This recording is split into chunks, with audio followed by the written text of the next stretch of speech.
राधे राधे दोस्तों, स्वागत है आप सभी का राधा रानी के छोटे से यूट्यूब चैनल पर। उम्मीद है मुझे आप सभी बहुत अच्छे होंगे और मैं भी बिल्कुल अच्छी हूँ। दोस्तों, आप मेरी वीडियो देखकर समझ चुके होंगे कि मैं बात करने जा रही हूँ अहोई अष्टमी व्रत की। आप सभी को पता है कि मैं आपके लिए आने वाले 30 त्यौहार, सालाना, मासिक व्रत की पूजा पाठ की विधि और उनकी कथा लेकर आती रहती हूँ। तो आज हम बात करने जा रहे हैं अहोई अष्टमी के व्रत की। तो अपनी वीडियो को ज़्यादा लंबा न करते हुए सीधा चलते हैं व्रत की तरफ। अगर आप मेरे चैनल पर पहली बार आए हैं तो मेरे चैनल को सब्सक्राइब ज़रूर कीजिएगा और मेरी वीडियो को एंड तक ज़रूर देखिएगा, क्योंकि एंड में मैं आपके लिए कुछ ऐसे उपाय लेकर आई हूँ जो आपके और आपके संतान के लिए शायद बहुत ही लाभदायक साबित हो सकते हैं। तो सबसे पहले दोस्तों हम बात करेंगे अहोई अष्टमी के व्रत की। अहोई अष्टमी का व्रत प्रत्येक साल कार्तिक मास की कृष्ण पक्ष की अष्टमी के दिन बनाया जाता है, जो कि साल 2025 में बनाया जाएगा। 13 अक्टूबर को दिन रहेगा सोमवार का।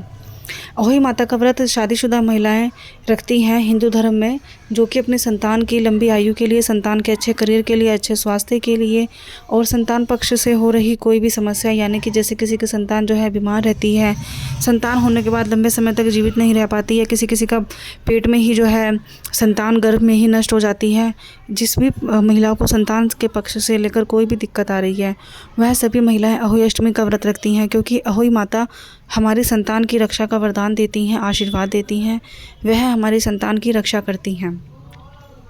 तो सबसे पहले दोस्तों मैं आपको बता देती हूँ, अहोई अष्टमी का जो व्रत रखा जाएगा 13 अक्टूबर दिन रहेगा सोमवार को 12:54 से यह व्रत शुरू हो जाएगा। अगले दिन 14 अक्टूबर को 11:09 पर यह समाप्त हो जाएगा।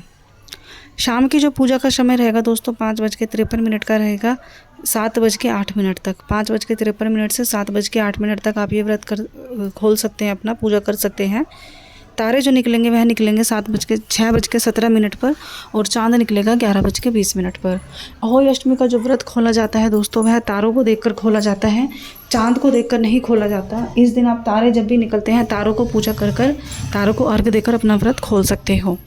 तो सबसे पहले दोस्तों व्रत के नियम मैं आपको बता देती हूँ। जो भी महिलाएं अगर पहली बार आप व्रत रख रहे होते हैं, वैसे तो जो आपके परिवार में रीत चलती आ रही है आप उसी रीत के हिसाब से कीजिए, वरना आपको जो है जैसे पहली बार आप रख रही हैं और आपको नहीं पता है, तो सबसे पहले तो इस दिन क्या होता है, आपको तेज चाकू छुरी धार नहीं चलानी होती है, क्योंकि अहोई अष्टमी जो माता की व्रत कथा में ही होता है कि श्याऊ माता के बच्चे जो है तेज खुरपे से मर गए थे। जैसे आप कथा में सुनेंगे तो आपको इसका पूरी वास्तविक जानकारी हो जाएगी।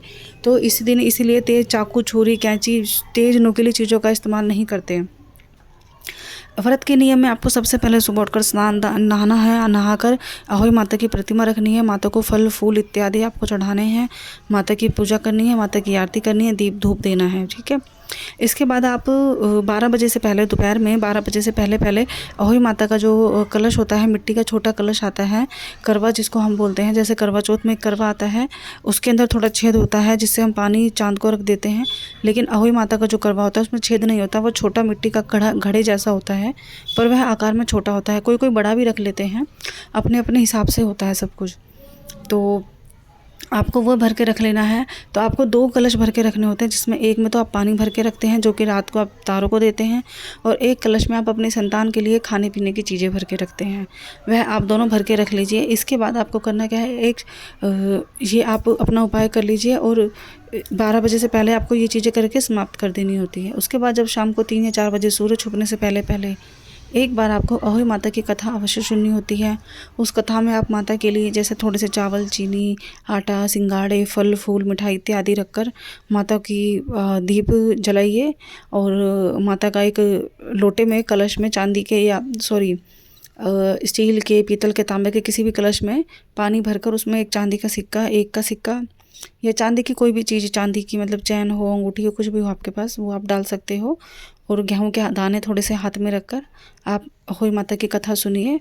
और उसके बाद जो लोटे में आपने पानी भरा है वह आप सूर्य देवता को चढ़ाकर आ जाइए। यह तो आपकी शाम के 4 बजे की पूजा हो गई। 3 पहर की पूजा होती है, एक सुबह की, एक शाम की और एक रात की पूजा। रात यानी कि तारे निकलने पर। तारे निकलने पर आपको क्या पूजा करनी है, फिर से अहोई माता के आगे एक दीप जलाना है आपको।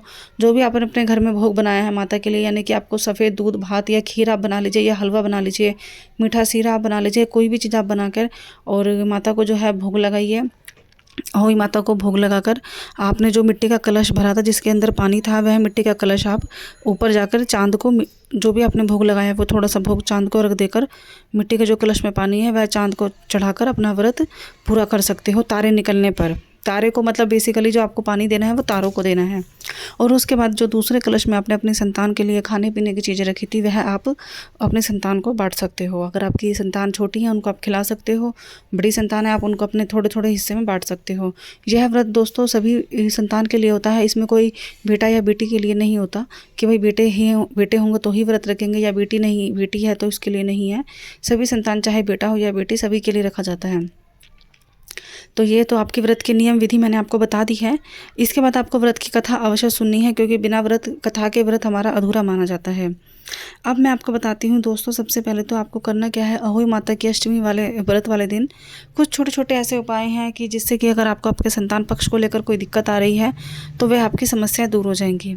तो सबसे पहले आपको उपाय करना है, अगर आप चाहते हो कि आपके संतान का करियर अच्छा रहे, वह जीवन में अच्छी सफलता हासिल करे, या बार बार जैसे संतान को लेकर कोई नौकरी या परीक्षा में दिक्कत आ रही है, तो आपको करना क्या है, अहोई माता को उस दिन स्पेशल दूध और भात, यानी कि आप दूध और भात या खीर आप बना के अहोई माता को लाल फूल के साथ भोग लगाइए, लाल फूल अर्पित कीजिए। उसके बाद माता को भोग लगाइए और फिर बाद में वही भोग अपने संतान को थोड़ा सा खिलाइए और वही लाल फूल उनको अपने संतान के हाथ में देकर उनको बोलिए कि वह अपने किसी भी जैसे पढ़ाई के कक्ष में या पर्स में या बैग में कहीं भी रखना चाहें संभाल के रख सकते हैं। अगली होली तक ऐसा माना जाता है इस उपाय को करने से अगली होली तक अवश्य ही आपकी समस्या दूर हो जाती है। दूसरा आपका हो गया, अगर आपके संतान को लेकर, वैवाह को लेकर परेशानी आ रही है, शादी की लेकर रुकावट आ रही है, तो आपको अहोई माता को गुड़ का भोग, गुड़ से बनी किसी भी चीज़ का भोग लगाना होता है और चांदी की चैन या चांदी की कोई भी चीज़ माता को अर्पित कीजिए। चैन अर्पित करेंगे तो ज़्यादा अच्छा रहेगा और बाद में वही चांदी की चैन आप अपने संतान को पहना दीजिए और गुड़ का जो भोग है अपने संतान को अहोई माता को भोग लगाने के बाद संतान को अपने हाथों से खिलाइए। ठीक है। तीसरा जो है, अगर आपको संतान नहीं हो रही है या आपकी संतान के संतान नहीं हो रही है, जैसे कि भाई आप बच्चों की परेशानी आ रही है, तो आपकी संतान की परेशानी या आपके संतान को संतान की परेशानी आ रही है, तो आपको क्या उपाय करना है, अहोई अष्टमी व्रत वाले दिन आप अहोई माता को और भगवान भोलेनाथ को, शिव भगवान को दूध की खीर, स्पेशल दूध की खीर बनाइए आप और वो माता को भोग लगाइए और साथ ही साथ भोलेनाथ को भोग लगाइए।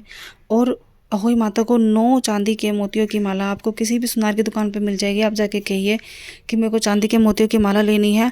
अगर आपके पास चांदी की अहोई माता नहीं है तो आप वो भी सुनार की दुकान से ला सकते हो। उनको कह दीजिए अहोई माता दे दीजिए या स्याऊ माता दे दीजिए, तो वो आपको दे देंगे। वो लेकर आपको उसकी माला बनाकर अहोई माता को अर्पित करनी है और उसके बाद वह माला आपको दीपावली के दिन तक अपने ही गले में डालकर रखनी होती है।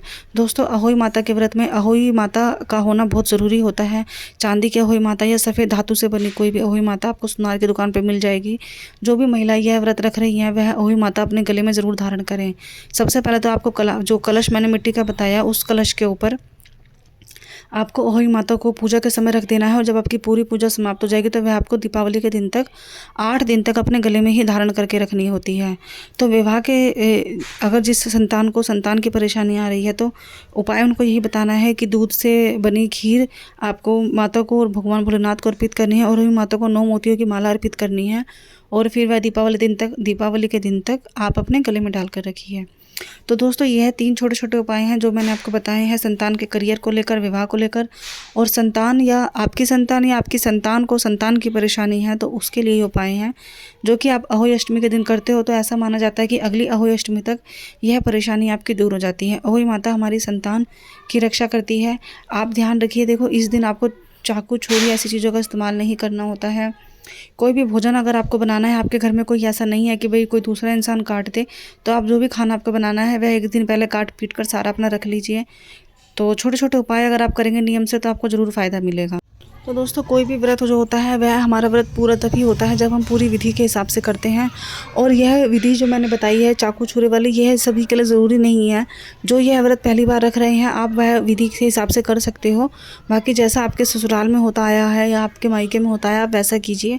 हमारे यहाँ तो क्या होता है, आप जितना हरियाणा और पंजाब की साइड जाएंगे तो आपको यह विधि मिलेगी कि व्रत वाले दिन तेज चाकू छुरी का इस्तेमाल नहीं करते।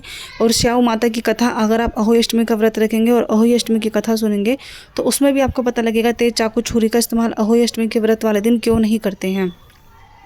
तो दोस्तों यही थी मेरी वीडियो। ऐसे ही कंटेंट मैं आपके लिए हमेशा लेकर आती रहती हूँ। आप सभी को पता है कि मेरी जो भी वीडियो होती है वह आपके लिए आने वाले मासिक तीज त्योहार व्रत उपवास के ऊपर ही होती है। तो अगर आपको मेरी वीडियो अच्छी लगे तो मेरे चैनल को सब्सक्राइब कीजिएगा, मेरी वीडियो को लाइक कीजिएगा। यह थी अहोई अष्टमी व्रत की पूरी जानकारी। इसके बाद मैं एक वीडियो आपके लिए अवश्य लेकर आऊँगी जिसमें अहोई अष्टमी व्रत की कथा की पूरी विधि कथा समेत रहेगी। राधे राधे।